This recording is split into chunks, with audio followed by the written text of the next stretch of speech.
بے شک نماز فحش کاموں سے اور برائی سے انسان کو روک دیتی ہے۔ دین کے 5 ارکان ہیں جن میں نماز سب سے اعلیٰ رکن ہے۔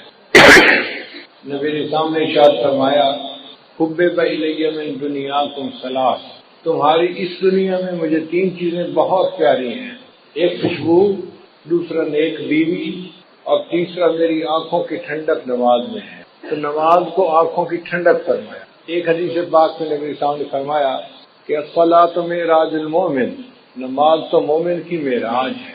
نبی علیہ السلام کو اللہ تعالیٰ نے جسمانی معراج عطا فرمائی تھی، مومن کو نماز پڑھنے سے روحانی معراج حاصل ہوئی۔ جتنے باقی احکام ہیں اللہ تعالیٰ نے اسی دنیا میں بھیجے۔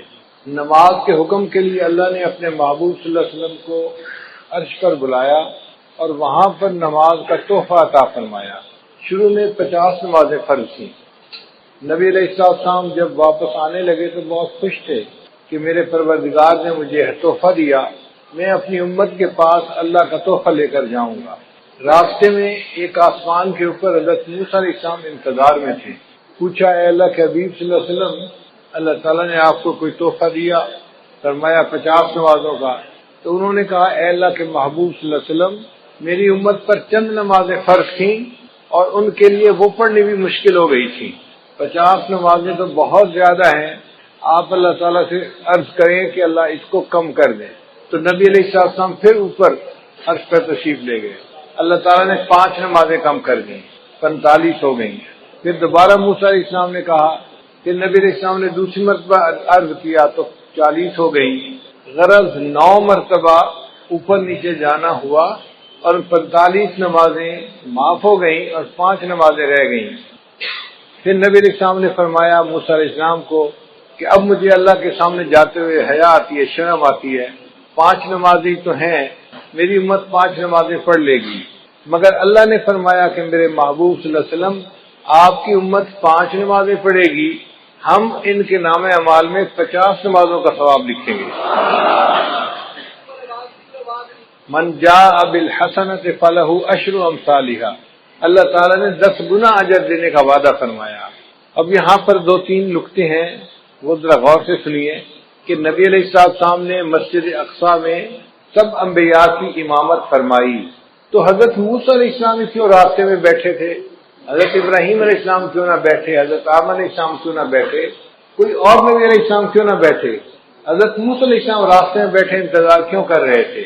علماء نے جواب دیا کہ حضرت موسیٰ علیہ السلام کلیم اللہ تھے، وہ کوہ طور پہ جاتے تھے، اللہ تعالیٰ سے ہم کلامی کرتے تھے، ہم کلامی کرنے سے ان کے دل میں چاہت ہوئی کہ اے اللہ میں آپ کا دیدار کرنا چاہتا ہوں، رب ارنی انظر الیک۔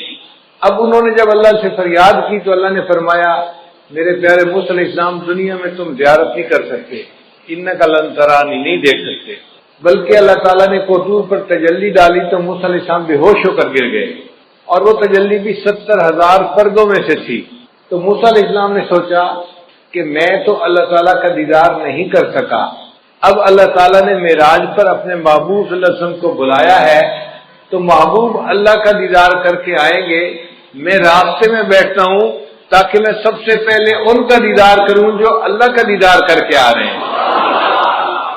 دوسرا نقطہ کہ اللہ تعالیٰ چاہتے تو 50 کو پہلی دفعہ ہی 45 کر دیتے، چلو 5 رہ گئی 45 معاف، یہ 5 کر کے 9 دفعہ چکر لگانا یہ کیا مسئلہ ہوا؟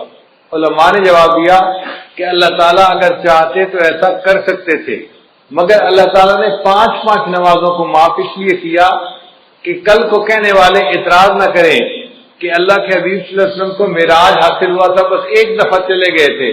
اللہ نے فرمایا نہیں، 1 دفعہ وہ عرش پر نہیں آئے، میرے محبوب جتنی مرتبہ چاہیں گے اتنی مرتبہ عرش کے اوپر آئیں گے۔ تو 9 مرتبہ نبی علیہ السلام عرش پر گئے اور اللہ نے 45 نمازوں کو معاف کر دیا اور باقی 5 نمازیں رہ گئیں۔ اب ایک تیسرا نقطہ بڑا مزے کا ہے کہ حضرت موسیٰ علیہ السلام نے کہا کہ اللہ کے حبیب صلی اللہ علیہ وسلم 50 نمازیں بہت زیادہ ہیں، آپ کم ہونے کی درخواست کریں۔ تو کیا حضرت موسیٰ علیہ السلام نبی علیہ السلام سے زیادہ ذہین تھے؟ خود نبی علیہ السلام کو خیال نہ آیا کہ کم کروا لینی چاہیے؟ تو علماء نے اس کا جواب دیا ہے، وجہ یہ تھی کہ نبی علیہ السلام اللہ کی تجلی سے حاصل کر چکے تھے، اللہ کا دیدار کر چکے تھے. اس دیدار کرنے کی وجہ سے نبی علیہ السلام پر اللہ کے عشق کے ایک غلبے کی کیفیت تھی. اس حال میں اللہ اگر 500 نمازوں کا حکم بھی فرما دیتے تو نبی علیہ السلام اس کو بھی قبول فرما لیتے. جب محبوب کا جلوہ ہوتا ہے پھر بندے کو پتہ نہیں چلتا. اور اس کی دلیل یہ ہے کہ یوسف علیہ السلام کا جلوہ ہوا تھا اور مصر کی عورتوں نے اپنے ہاتھوں کی انگلیاں کاٹ لی تھی، ان کو پتہ ہی نہیں چلا تھا کیا کاٹ رہی ہیں. تو اگر عورتیں اپنے ہاتھوں کی انگلیاں کاٹ سکتی تھیں تو نبی علیہ السلام کو جب اللہ کا دیدار نصیب ہوا تو محبوب کا ذہن اس طرف گیا ہی نہیں کہ یہ زیادہ ہیں. محبوب نے فرمایا میرے رب نے جو فرمایا ہے میری امت اس کو پورا کرے گی. مگر موسیٰ علیہ السلام نے تو تجلی نہیں پائی تھی تو اس لیے انہوں نے بات کو سمجھا کہ کم ہونی چاہیے. تو اللہ تعالیٰ نے ایک طریقے سے 50 کا حکم تو دیا مگر اس کو 5 کر دیا اور حکم فرمایا میرے محبوب آپ کی امت 5 نمازیں پڑھے گی، میں ان کے نام اعمال میں 50 نمازوں کا ثواب لکھوا دوں گا. اس نماز کا حکم ہر کسی کو ہے، ساری مخلوق کو ہے. اللہ کی شان دیکھیے، درخت جو ہیں وہ قیام کی حالت میں ہیں، جو چوپائے ہیں وہ رکوع کی حالت میں ہیں، جو کیڑے مکوڑے ہیں وہ سجدے کی حالت میں ہیں، اور جو پہاڑ ہیں وہ قعدے کی حالت میں، اتحیات کی حالت میں ہیں. کل قد علم صلاتہ و تسبیحہ. اللہ فرماتے ہیں ہر کسی کو اپنی نماز کا پتہ ہے کہ کیسے ادا کرنی ہے، مگر ساری مخلوق ایک ایک رکن ادا کر رہی ہے. انسان کو اللہ نے یہ شان عطا فرمائی وہ تمام ارکان کا مجموعہ پوری نماز ادا کرتا ہے.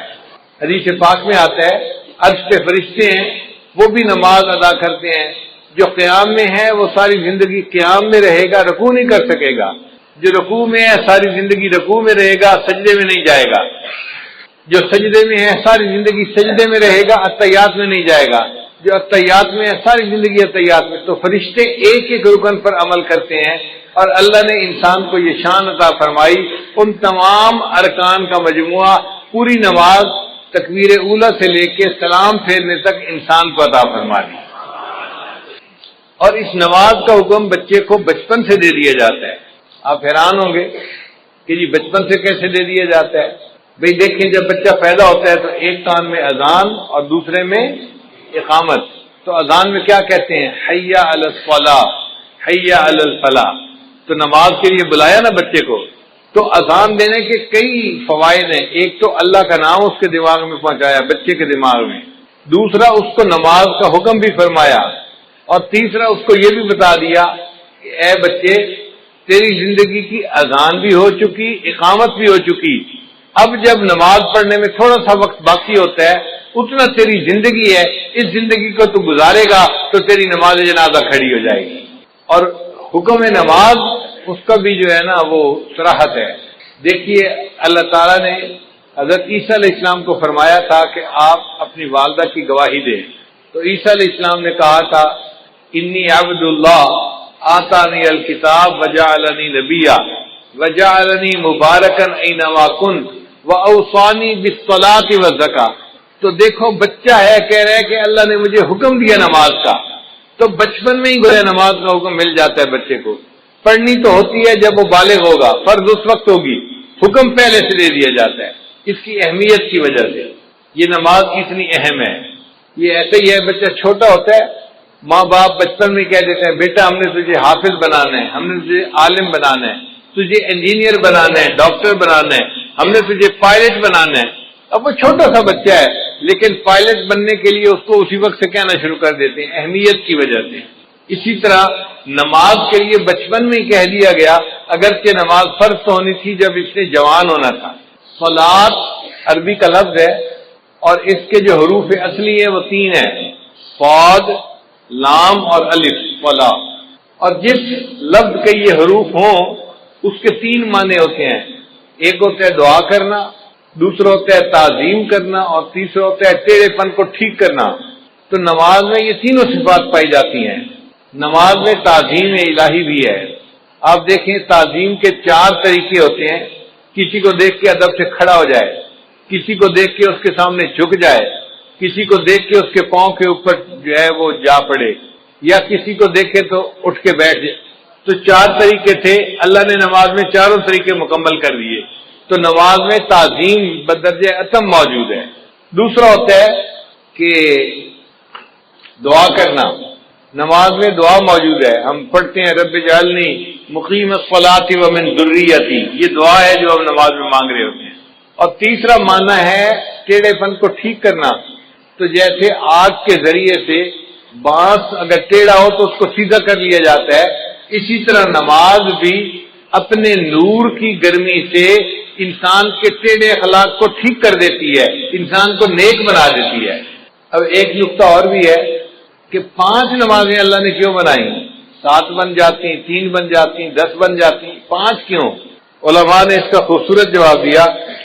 وہ فرماتے ہیں کہ اللہ تعالیٰ نے ہر انسان کو 5 حواس عطا فرمائے ہیں، 5 جن کو حواس خمسہ کہتے ہیں، چھوٹے بچے سکولوں میں پڑھتے بھی ہیں۔ وہ 5 حواس کون سے ہیں؟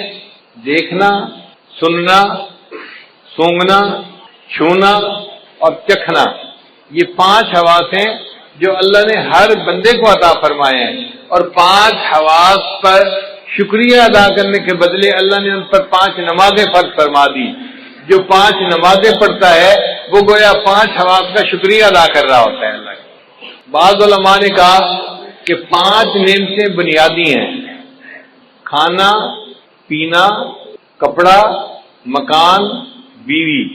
اب یہ ہر بندے کو ان کی ضرورت ہوتی ہے، تو اللہ نے 5 نمازیں اس لیے فرض ادا فرمائی کہ میرے بندے 5 نمازیں پڑھنے سے تم 5 نعمتوں کا شکر ادا کرنے والے بن جاؤ گے۔ بعض علماء نے لکھا کہ 5 مصیبتیں ہیں جن میں سے ہر بندے نے گزرنا ہے، ایک ہے موت، دوسری ہے قبر، تیسرا ہے حشر، چوتھا ہے پل صراط اور 5واں ہے میزان۔ یہ 5 ایسی مصیبتیں ہیں کہ جن میں سے ہر بندے کو گزرنا ہی ہے، چاہے نیک ہو یا بد ہو۔ اللہ نے 5 نمازیں فرض فرمائی، جو میرا بندہ 5 نمازیں پڑھے گا میں ان کو ان 5 مصیبتوں میں سے آسانی کے ساتھ گزار دوں گا۔ حال پیدا ہوتا ہے کہ اللہ تعالیٰ نے فجر کے وقت نماز کو فرض فرمائی، تو علماء نے جواب دیا کہ حضرت آدم علیہ السلام کو اللہ نے رات کے وقت اتارا تھا زمین پر، تو وہ بڑا اللہ کے سامنے روئے، دعائیں مانگی۔ جب صبح کی روشنی ہوئی تو انہوں نے شکرانے کی نماز پڑھی، تو حضرت آدم علیہ السلام کے شکرانے کی نماز کی وجہ سے اللہ نے امت کو فجر کی نماز عطا فرمائی کہ تم بھی اپنے جو ہے والد اکبر کی طرح سے اپنے جو ہے اعمال کا شکریہ ادا کرنے والے بن جاؤ گے۔ پھر دوسرا، جنت میں جو اللہ تعالیٰ کا دیدار ہوگا وہ صبح کا وقت ہوگا، جیسے طلوع ہونے سے پہلے کا وقت ہوتا ہے نا، اس طرح کا وقت ہوگا۔ تو اللہ تعالیٰ نے فرمایا میرے بندو تم دنیا میں فجر کی نماز پڑھو گے تو اس کے بدلے تمہیں میں جنت میں اپنا دیدار عطا فرما دوں گا۔ پھر حضرت یوسف علیہ السلام نے بھی شکرانے کے نوافل پڑھے تھے۔ بھائیوں نے جب ان کو کنویں میں ڈال دیا تھا تو کنواں تھا اور یوسف علیہ السلام بچے تھے، اب کنویں کی تنہائی بھی تھی، اوپر سے رات کا اندھیرا بھی آ گیا، تو یوسف علیہ السلام بڑے غمزدہ تھے۔ ایک تو بھائیوں نے زیادتی کی اور دوسرا تنہائی تھی اور اندھیرا تھا، اور وہ سمجھ رہے تھے کہ شاید اب مجھے باقی زندگی اندھیرے میں ہی گزارنی پڑے گی۔ جب تہجد کا وقت ہوا تو یوسف علیہ السلام بڑے پریشان تھے۔ حدیث پاک میں آتا ہے انہوں نے اس وقت دعا مانگی، اے اللہ میری پریشانی کو بھی دور کر دے اور جو بھی پریشان بندہ ہے دنیا میں اس کی بھی پریشانی کو دور کر دے۔ اللہ تعالیٰ نے یوسف علیہ السلام کی دعا کو ایسے قبول کیا کہ وہ رات کا ایسا وقت ہوتا ہے ہر پریشان بندے کی پریشانی ختم ہو جاتی ہے۔ آپ دیکھیں کوئی بندہ فوت ہو گیا، گھر کے سارے لوگ پریشان ہیں، سارا دن روئیں گے، رات بھر روتے رہیں گے، آپ دیکھیں گے تہجد کے وقت ان کو بھی نیند آ جائے گی، وہ بھی پرسکون ہو جائیں گے۔ کسی بندے کی بیماری ہو تو آپ دیکھیں کہ تہجد کے وقت ہسپتال میں مریضوں کی حالت پرسکون ہو جاتی ہے۔ تو ہر بندے کی پریشانی تہجد کے وقت میں اللہ کم کر دیتے ہیں۔ یہ یوسف علیہ السلام کی دعا قبول ہوئی، اللہ نے ہر پریشان کی پریشانی کو دور فرما دیا۔ پھر جب صبح کی روشنی ہونے لگی، طلوع ہونے کا وقت ہوا، تو یوسف علیہ السلام نے شکرانے کے نفل پڑھے تھے کہ چلو اندھیرے سے تو جان چھوٹی، مجھے پتہ تو چلا نا کہ یہ روشنی کا وقت آ گیا ہے۔ اب ان کے اس شکریہ کے نماز پڑھنے کو اللہ تعالیٰ نے امت مسلمہ کے لیے بھی پسند فرمایا کہ تم بھی یوسف علیہ السلام کی طرح اس وقت اگر فجر کی نماز پڑھو گے تم بھی اللہ کی نعمتوں کا شکر ادا کرنے والے بن جاؤ گے۔ پھر ظہر کی نماز اللہ نے کیوں فرض فرمائی؟ اس لیے کہ ظہر کے بعد سورج ڈھلتا ہے، تو مومن کو اللہ نے سبق دیا، دیکھو چڑھتے سورج کی ہر کوئی پرستش کرتا ہے، لیکن جب سورج ڈھلنے لگ جائے تم اپنے رب کی عبادت کرو۔ ہم چڑھنے اور اترنے والوں کی پرورش نہیں کرتے، ہم اپنے رب کی پرورش کرتے ہیں۔ ہم سورج اور چاند کی پرورش کرنے والے نہیں، ہم اپنے پروردگار کی عبادت کرنے والے بندے ہیں۔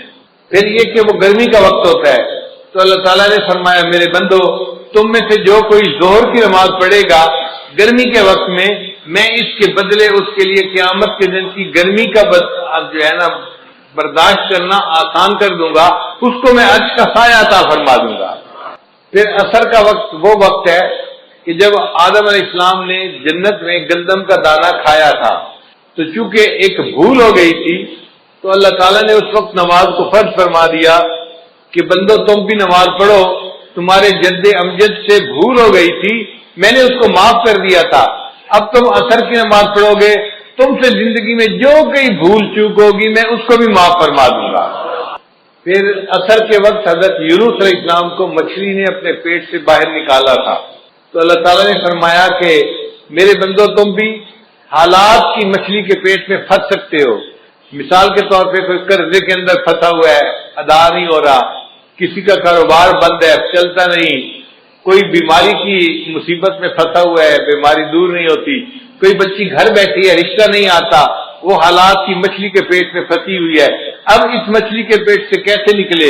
عصر کی نماز پڑھو گے، اللہ تعالیٰ تمہیں ان مصیبتوں کی مچھلی کے پیٹ سے نکال دیں گے، مسئلوں کو حل کر دیں گے۔ پھر قبر میں جو میت سے سوال جواب ہوتا ہے تو اس وقت عصر کا وقت ہوتا ہے، تو عصر کی نماز اس لیے قائم فرمائی کہ جو بندہ عصر کی نماز دنیا میں پڑھے گا اس کے لیے قبر میں سوال و جواب کا دینا اللہ آسان فرما دیں گے۔ مغرب کی نماز اللہ نے کیوں فرض فرمائی؟ اس لیے کہ سارے دن میں جو غلطیاں ہوئی، کوتاہیاں ہوئیں، اب یہ مغرب کی نماز پڑھے گا اللہ پورے دن کے گناہوں کو اس کے بدلے معاف فرما دیں گے۔ حضرت آدم علیہ السلام کی توبہ اللہ نے مغرب کے وقت قبول فرمائی تھی، تو امت محمدیہ کو مغرب کی نماز دی گئی کہ تم اگر مغرب کی نماز پڑھو گے اس کے بدلے ہم تمہاری زندگی کے سب گناہوں کو معاف کر دیں گے، تمہاری توبہ کو بھی قبول فرما لیں گے۔ اب عشاء کی نماز یہ اس امت کی خصوصیت ہے، پہلے کسی امت کو عشاء کی نماز نہیں ملی، عشاء کی نماز امت محمدیہ ہی کو ملی ہے۔ کیوں کہ نبی علیہ السلام کو جو معراج ملا تھا وہ عشاء کی نماز کے وقت ملا تھا۔ اللہ نے فرمایا میرے محبوب آپ کی امت عشاء کی نماز پڑھے گی، آپ کو تو میں نے جسمانی معراج عطا فرمایا، آپ کی امت کو عشاء کی نماز کے بدلے روحانی معراج عطا فرما دو۔ ایک سوال ذہن میں یہ پیدا ہوتا ہے کہ نماز میں رکعتیں 2 ہوتی ہیں، 3 ہوتی ہیں یا 4 ہوتی ہیں؟ فجر کی 2 رکعت فرض ہے، ظہر کی 4 رکعت فرض ہے، مغرب کی 3 رکعت فرض ہے، تو 2، 3 اور 4 رکعتیں، یہ رکعتوں کا سلسلہ اتنا ایسے کیوں ہے؟ 1 رکعت ہوتی، 2 رکعت ہوتی، کام ختم ہو جاتا، آخر 2 رکعت، 3 رکعت یا 4 رکعت میں کیا حکمت ہے؟ قرآن مجید کی آیت ہے، اللہ نے فرشتوں کو بنایا جاعل الملائکۃ رسلا اولی اجنحۃ مثنی و ثلاث و رباع، اللہ نے فرشتوں کو پیدا کیا، بعض فرشتوں کے 2 پر ہیں، بعض کے 3 اور بعض کے 4۔ اللہ نے فرمایا کہ میرے محبوب صلی اللہ علیہ وسلم فرشتوں کو میں نے پرواز عطا کی 2 پروں سے، 3 پروں سے، 4 پروں سے۔ اب آپ کی امت نماز پڑھے گی، رکعتیں 2 ہوں گی، 3 ہوگی، 4 ہوں گی، جیسے فرشتوں کو روحانی ترقی میں نے عطا فرمائی، آپ کی امت کو ان فرائض کی رکعتیں پڑھنے پر میں روحانی ترقی عطا فرما دوں گا۔ پھر کل رکعتیں جو انسان کے اوپر لازم ہیں وہ 17 ہیں، 2 فجر کی، 4 ظہر کی، 4 عصر کی، 3 مغرب کی اور عشاء کی 4 رکعت فرض اور 3 رکعت وتر، یہ 17 رکعتیں بنتی ہیں۔ تو 17 رکعتیں کیوں دی گئیں؟ علماء نے جواب دیا کہ نبی علیہ السلام نے معراج میں 17 چیزوں کی سیر کی تھی، 8 جنتوں کی، 7 آسمانوں کی، تو 7 اور 8 15 بن گئے، اور 1 عرش اور 1 کرسی، 17 ہو گئے۔ اللہ نے اپنے حبیب صلی اللہ علیہ وسلم کو 17 چیزوں کی سیر عطا فرمائی تھی، اس کے بدلے ہمارے اوپر 17 رکعتیں فرض فرما دی۔ امت ان 17 رکعتوں کو ادا کرے گی، میں ان کو بھی روحانی طور پہ سیر عطا فرما دوں گا۔ نماز معراج کیوں ہے اور عبادت معراج کیوں نہ بنی؟ اس لیے کہ نماز میں مومن اپنا سر سجدے میں اتنا جھکاتا ہے کہ انتہا ہو جاتی ہے. اسی لیے اگر کہیں گھاس والی جگہ ہو اور نماز پڑھنی پڑے تو بندہ اگر گھاس کے اوپر پیشانی لگا کے اٹھا لے تو سجدہ نہیں ہوتا، یا کوئی فوم کا گدا ہو اور بندہ اوپر پیشانی لگا کے اٹھا لے تو سجدہ ادا نہیں ہوتا. سجدے کے لیے ضروری ہے کہ اتنا سر جھکائے کہ نیچے سے زمین کی سختی محسوس ہونے لگ جائے. جب سختی نیچے سے محسوس ہوگی، اب سر نیچے جا ہی نہیں سکتا، تب سجدہ مکمل ہوگا. اللہ نے فرمایا میرے بندے تو نے سجدہ کرنے میں اپنے سر کو جھکانے کی انتہا کر دی، اس حالت میں میرے بندے میں نے تجھے اٹھانے کی انتہا کر دی، میں نے تجھے معراج عطا فرما دیا. اس لیے سجدے کی حالت میں مومن معراج کی حالت میں ہوتا ہے. اب ایک اہم سوال کہ نماز میں سورہ فاتحہ پڑھنی کیوں ضروری ہے؟ نبی اسلام نے ارشاد فرمایا ان الصلاۃ تنہا، نبی اسلام نے فرمایا لا صلاۃ الا بفاتحۃ الکتاب، کہ سورہ فاتحہ پڑھے بغیر نماز نہیں ہوتی. علماء نے لکھا ہے کہ فاتحہ پڑھنی ضروری ہے. اگر کسی بندے نے نماز میں فاتحہ پڑھ لی تو باقی کچھ بھی نہیں پڑھا، اس کی نماز ہو جائے گی. فاتحہ نہیں پڑھی تو نماز نہیں ہوتی. نماز فاتحہ پڑھنی ضروری. اتنی اہمیت کیوں ہے؟ اس کی وجہ ہے وہ ذرا سمجھ لیجئے کہ اللہ تعالیٰ نے جتنی آسمانی کتابوں میں اپنے معارف کو اتارا، اس سب معارف کو اللہ نے قرآن مجید میں اتار دیا. پھر قرآن مجید میں اللہ نے جو کچھ نازل فرمایا اس کو اللہ نے سورہ بقرہ میں نازل کر دیا. پھر اللہ نے سورہ بقرہ میں جو کچھ نازل فرمایا اس کو سورہ فاتحہ میں نازل فرما دیا. اس لیے سورہ فاتحہ کو فاتحہ کہتے ہیں. یہ اوپننگ چیپٹر ہے قرآن مجید کا، اس کو باب القرآن کہتے ہیں. یہ قرآن پاک کا دروازہ ہے، یعنی پورے قرآن میں جو مضامین تھے وہ سارے کے سارے سورہ بقرہ میں آ گئے، سورہ فاتحہ میں آ گئے. ذرا اس پر غور کر لیجئے کہ سورہ فاتحہ میں کیسے آ گئے.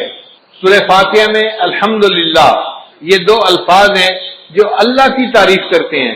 اب پورے قرآن مجید میں اللہ کی جتنی تعریفیں ہیں، جتنی اللہ کی عظمت بیان ہوئی، اللہ کی کبریائی بیان ہوئی، وہ الحمدللہ کے لفظ میں سمٹ کے آ گئی کہ تعریفیں سب کس کے لیے ہیں؟ اللہ کے لیے. اور سچی بات یہ ہے کہ تعریفیں سجتی اللہ ہی کو ہیں. حتیٰ کہ اگر کوئی بندہ دوسرے بندے کی تعریف کرے تو وہ بھی اللہ کی تعریف کر رہا ہے. خاوند بیوی کی تعریف کرے تو وہ بھی اللہ کی تعریف کرے. کیوں؟ بیوی کو کس نے بنایا؟ اللہ نے بنایا. بیوی خاوند کے اچھے اخلاق کی تعریف کرتی ہے تو وہ اللہ کی تعریف کر رہی ہے. خاوند کو اچھے اخلاق کس نے دیے؟ اللہ نے دیے. ماں باپ اولاد کی تعریف کریں تو اللہ کی تعریف. کیوں؟ اولاد کس نے دی؟ اللہ نے دی. ہم دنیا کی کسی چیز کی تعریف کریں وہ تعریف حقیقت میں اس کے پیدا کرنے والے کی تعریف ہے. تو تعریف کا مالک حقدار حقیقت میں فقط اللہ ہی ہے. الحمدللہ ان الفاظ میں بندہ اقرار کرتا ہے اے اللہ تعریف اگر کسی کی ہو سکتی ہے تو وہ آپ ہی کی ذات ہے، آپ ہی کو تعریف سجتی ہے. تعریفوں کی انتہا ساری کی ساری آپ کے لیے ہے. اس لیے قیامت کے دن نبی اسلام کے ہاتھوں میں جو جھنڈا ہوگا اس کا نام ہوگا لواء الحمد، حمد کا جھنڈا. اور نبی اسلام کا نام اللہ نے رکھا احمد.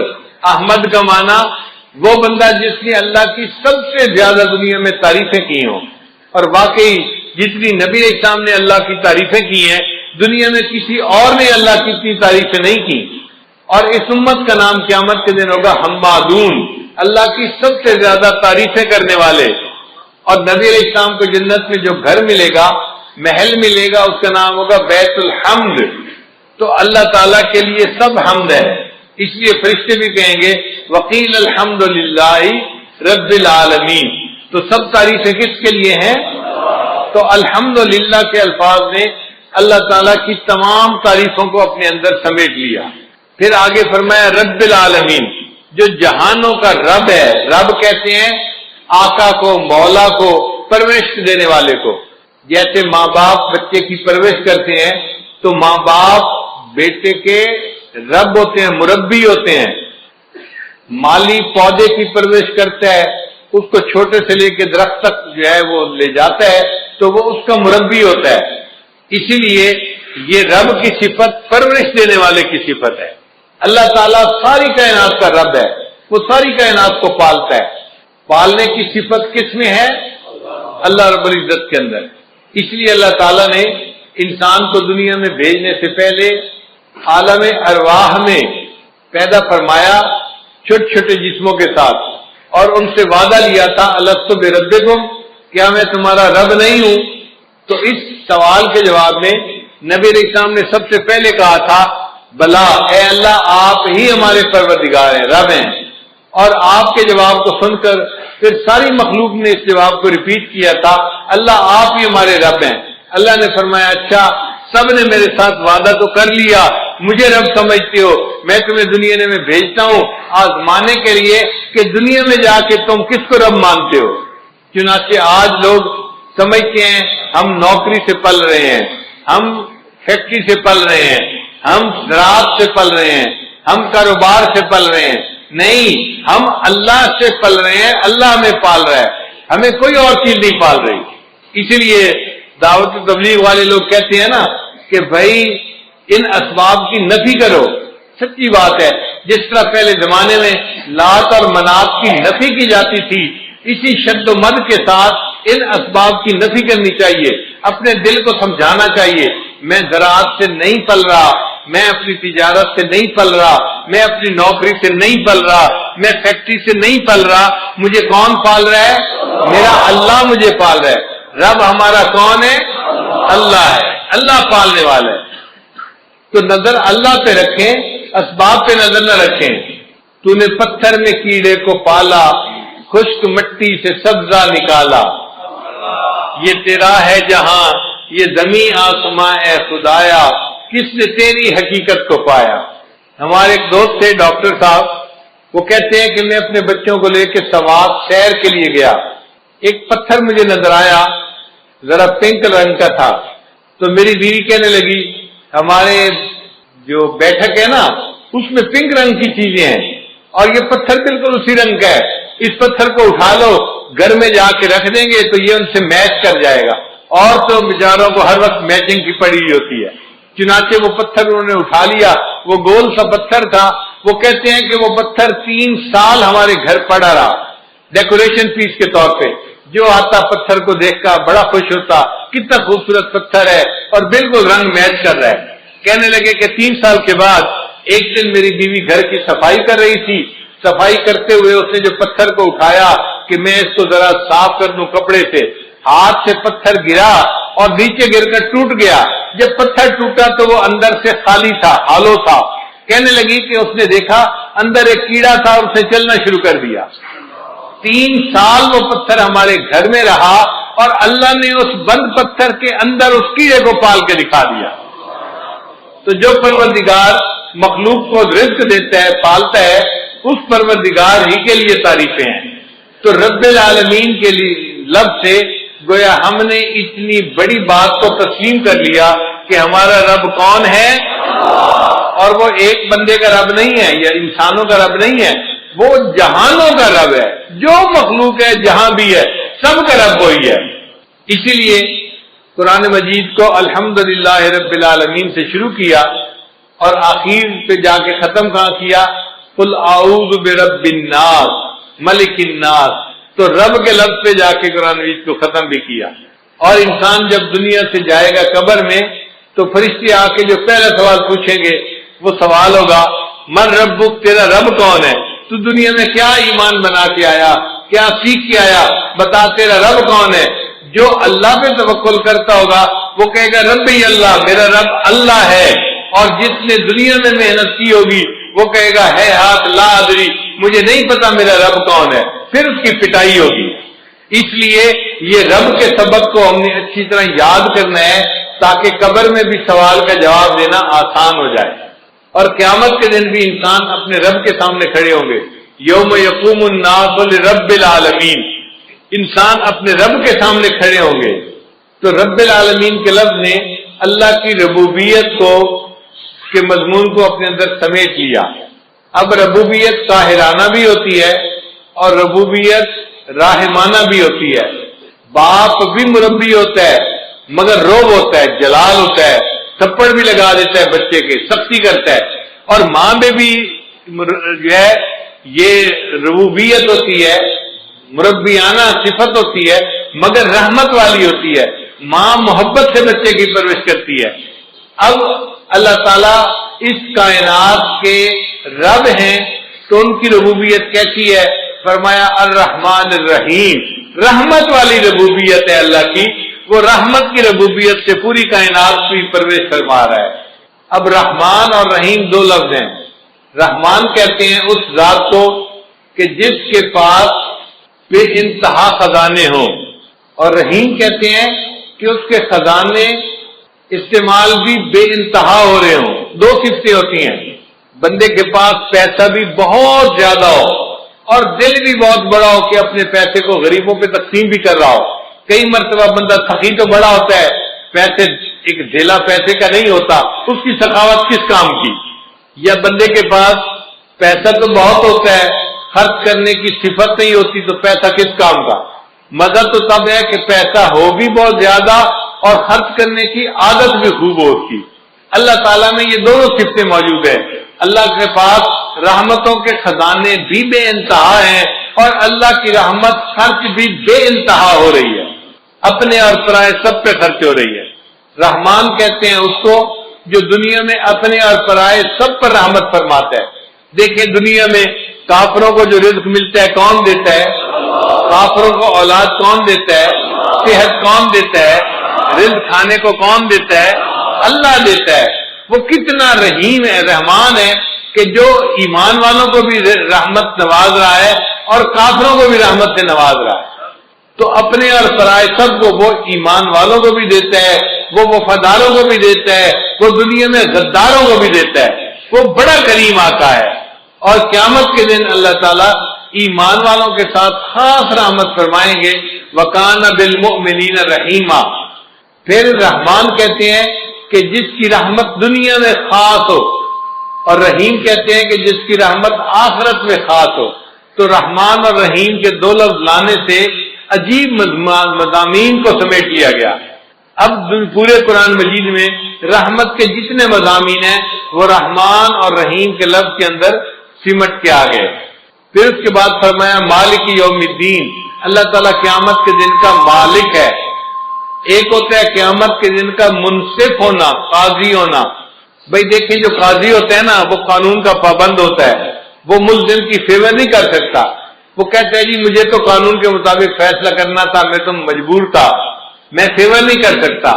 اللہ تعالیٰ قیامت کے دن کے صرف منصف نہیں مالک بھی ہیں، اور مالک کو اختیار ہوتا ہے وہ جس کی چاہے فیور کرے اور جس کو چاہے معاف فرما دے۔ تو اللہ نے فرمایا میں قیامت کے دن کا مالک ہوں، میں جس کو چاہوں گا قیامت کے دن اس کو معاف فرما دوں گا، اس کی بخشش فرما دوں گا۔ تو مضمون جتنا قیامت کا پورے قرآن مجید میں آیا اس کو مالک یوم الدین کے الفاظ میں اپنے اندر سمیٹ لیا۔ پھر اس کے بعد فرمایا ایاک نعبد، اے اللہ ہم آپ ہی کی عبادت کرتے ہیں۔ عبادت کے لائق فقط اللہ ہی کی ذات ہے۔ عبادت کس کی کرنی چاہیے؟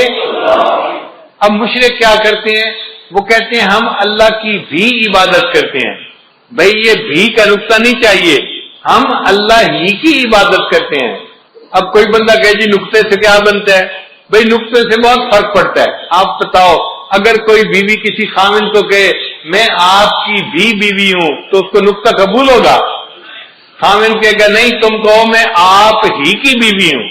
بھائی اگر خاوند یہ نقطہ برداشت نہیں کرتا تو رب تو اللہ تعالیٰ تو بڑی عظمت والا ہے، وہ بھی شرک کا نقطہ برداشت نہیں کرتا، وہ بھی کہتا ہے عبادت کرنی ہے تو کس کی کرنی ہے؟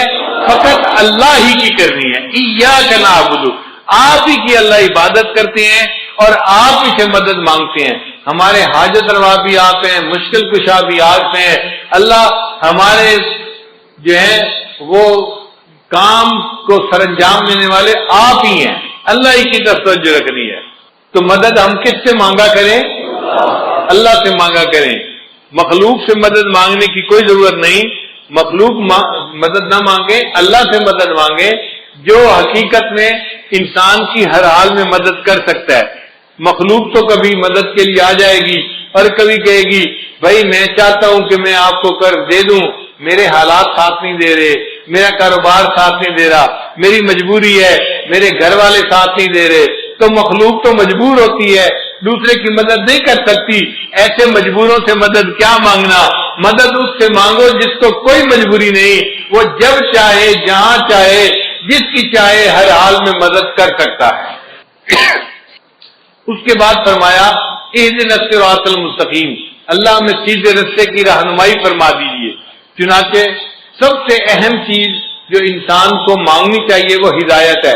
اللہ سے یہ دعا مانگے، اے اللہ مجھے سیدھے راستے کی رہنمائی فرما دیجیے۔ چنانچہ قرآن مجید میں ہدایت کے جتنے مضامین تھے وہ اہدنا الصراط المستقیم کے اندر سمٹ کے آ گئے۔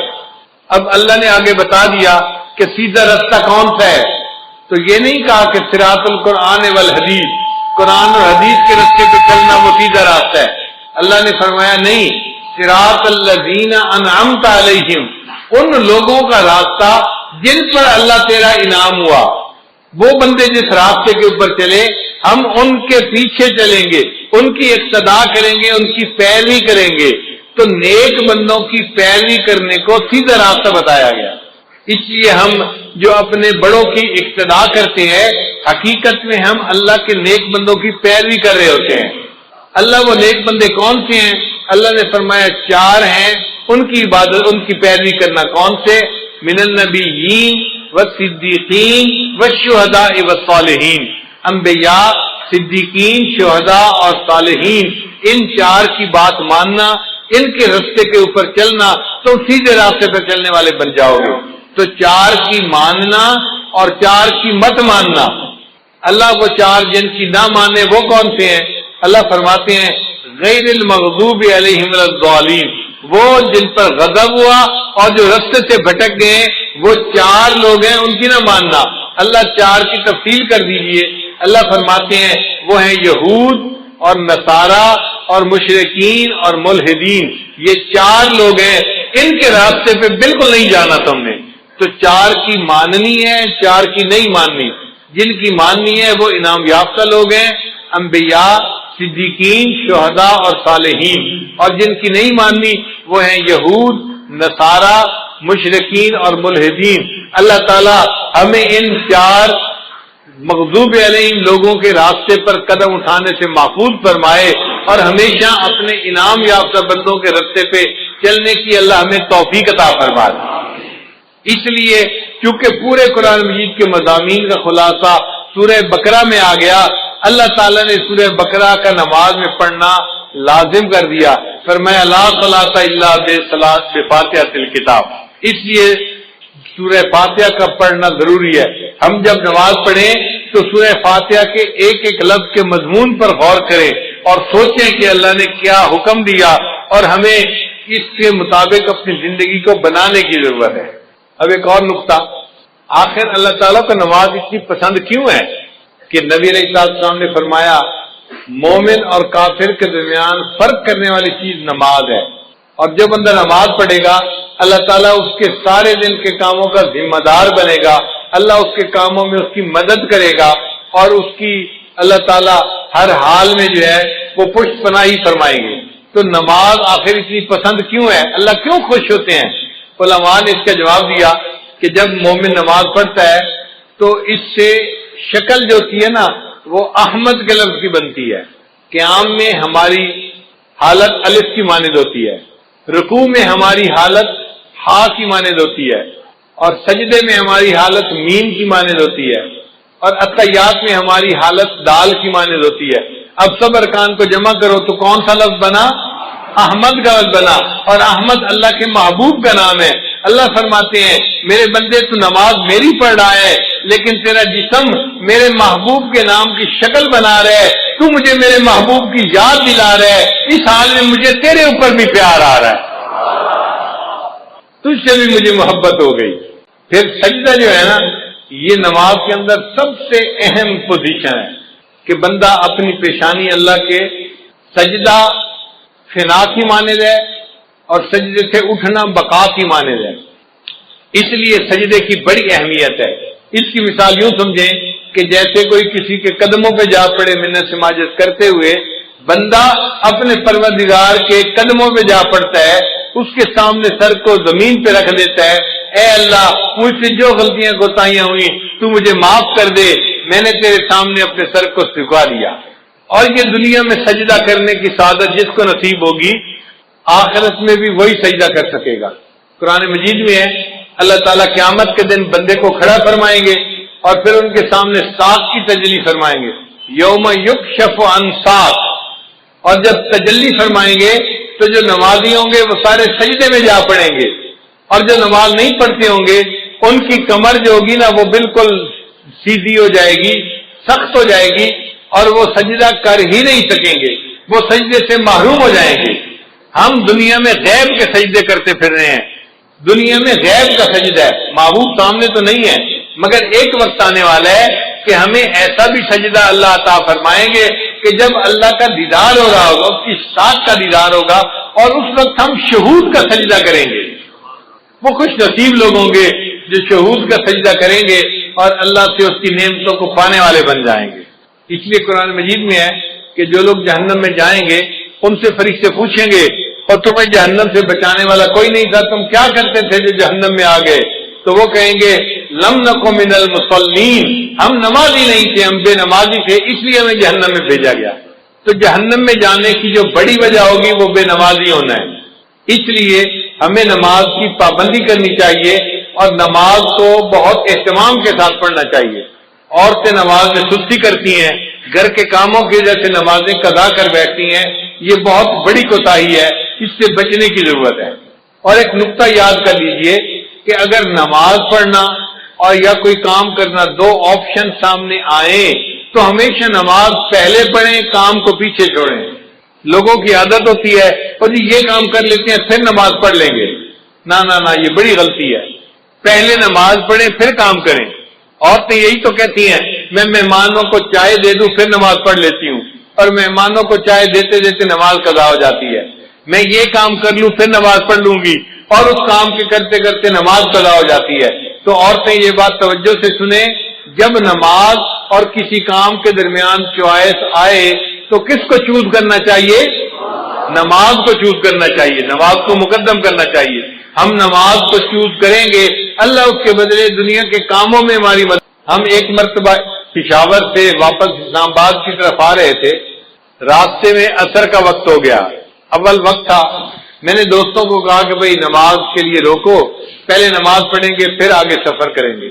مسجد چھوٹی سی تھی، 10-12 بندے نماز پڑھ سکتے تھے، اور 5-7 تو ہم ہی تھے۔ ہم نے نماز پڑھنی شروع کی، اتنے میں ایک اور گاڑی والے آ کے رکے، 4-5 بندے تھے، سب داڑھی والے، ایسے لگتا تھا جیسے جماعت میں جانے والے بندے ہوں۔ ان میں سے 2 بندے گاڑی میں سے نیچے اتر آئے کہ نماز پڑھ لیتے ہیں۔ ایک نے کہا یار چھوٹی سی مسجد ہے، تنگی ہوگی، آگے کوئی 50 میل کے فاصلے پہ ایک بڑی مسجد ہے، وہاں جا کے نماز پڑھیں گے۔ تو اس کے کہنے پہ جو مسجد میں آئے تھے وہ بھی واپس چلے گئے اور وہ گاڑی والے چلے گئے۔ ہم نے نماز پڑھی، نماز پڑھ کے ہم اسلام آباد کی طرف روانہ ہوئے۔ ہم 5 کلومیٹر آگے آئے تو ہمیں پتہ چلا کہ وہ جو کار میں چند لوگ بیٹھے ہوئے تھے ان کی گاڑی کا ایکسیڈنٹ ہوا تھا، کار بالکل تباہ ہو گئی تھی، اور کھڑے وہاں لوگوں نے بتایا کہ اس میں سے 2 بندے فوت ہو گئے تھے۔ اب بتائیں کہ ان لوگوں نے وقت کی نماز ادا نہیں کی تھی۔ اگر چھوٹی مسجد میں نماز پڑھ لیتے اور پھر موت آتی تو وقت کی نماز ادا کر کے موت آتی، اب ان کو نماز پڑھے بغیر موت آ گئی۔ اس لیے جب نماز کا وقت آئے پہلے نماز پڑھیں پھر باقی جو بھی کام ہے وہ کریں، اور اگر اس طرح کریں گے تو اللہ مدد کریں گے۔ ایک عرب کا واقعہ سن لیں، میں اپنی بات کو مکمل کرتا ہوں کہ وہ دیہاتی آدمی تھا اور اس کا نہری پانی کا معاملہ تھا اور زمین میں پانی دینے کا مسئلہ تھا۔ تو بیوی نے کہا دیکھیں فصل خشک کھڑی ہے، آپ پہلے پانی دے دیں اور پھر آپ اگر نماز کا وقت بچے تو جائیں، ورنہ اگر جمعہ کا قضا بھی ہو گیا تو کیا فرق پڑتا ہے۔ اس نے کہا ہرگز نہیں، میں جا کے جمعہ پڑھوں گا اور پھر بعد میں آ کے دیکھوں گا پانی کا وقت بچتا ہے یا نہیں بچتا۔ دونوں وقت ایک جیسے تھے، ادھر جمعے کا وقت تھا، ادھر پانی کا وقت تھا۔ خیر بیوی چپ ہو گئی۔ اب جب وہ جمعے کے لیے نکلنے لگا نا تو پتہ چلا کہ ان کا جو اونٹ تھا وہ کہیں بھاگ گیا تھا۔ تو بیوی نے پھر شور مچایا، دیکھیں ہمارے پاس اونٹ اتنا قیمتی ہے، سواری کے کام آتا ہے، اور ہم دوسرا اونٹ تو خرید نہیں سکتے، اونٹ کہیں کھل کے چلا گیا ہے، ابھی تو قریب ہوگا، آپ اونٹ کو ڈھونڈ لیں، مل جائے گا، جمعہ بعد میں پڑھ لینا، زور پڑھ لینا اور اونٹ کو تلاش کر لینا۔ اس نے کہا کہ نہیں، میں پہلے جمعہ پڑھوں گا، بعد میں آ کے اونٹ کو تلاش کروں گا۔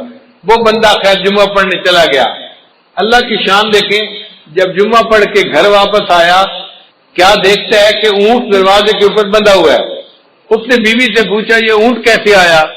بیوی کہنے لگی میں گھر بیٹھی آٹا گوندھ رہی تھی کہ مجھے باہر کتوں کے بھونکنے کی آواز آئی. میں نے گھر کا دروازہ کھول کے دیکھا تو میں نے دیکھا کہ 4-5 کتے اس کے پیچھے لگے ہوئے تھے اور یہ اونٹ بھاگتا ہوا اپنے گھر واپس آ رہا تھا. جب یہ دروازے کے قریب پہنچا تو میں نے اس کی مہار پکڑ کے دروازے کے ساتھ باندھ دیا. اللہ نے کتوں کے ذریعے سے اونٹ کو ویسے ہی گھر پہنچا دیا. اس نے کہا چلو اللہ نے میرا ایک کام تو کر دیا، اب میں جاتا ہوں اور جا کے زمین کو پانی بھی لگاتا ہوں. اللہ کی شان جب وہ پانی لگانے کے لیے گیا تو کیا دیکھتا ہے اس کی پوری زمین کو پانی لگا ہوا ہے. وہ بڑا حیران کہ یہ پانی کیسے لگ گیا میری زمین کو. ابھی وہیں کھڑا تھا کہ اس کا جو ہمسایا تھا نا دیہاتی، وہ آیا زمیندار اور کہنے لگا بھائی مجھے معاف کرنا، میں نے اپنی زمین کو پانی لگانا تھا، میرا نمبر پہلے تھا، آپ کا نمبر بعد میں تھا. جب میں نے اپنے زمین کو پانی لگایا تو میرے اور تمہارے زمین کے درمیان جو سوراخ بنا ہوا تھا نا وہ کھلا ہوا تھا، مجھے اس کا پتہ نہیں تھا.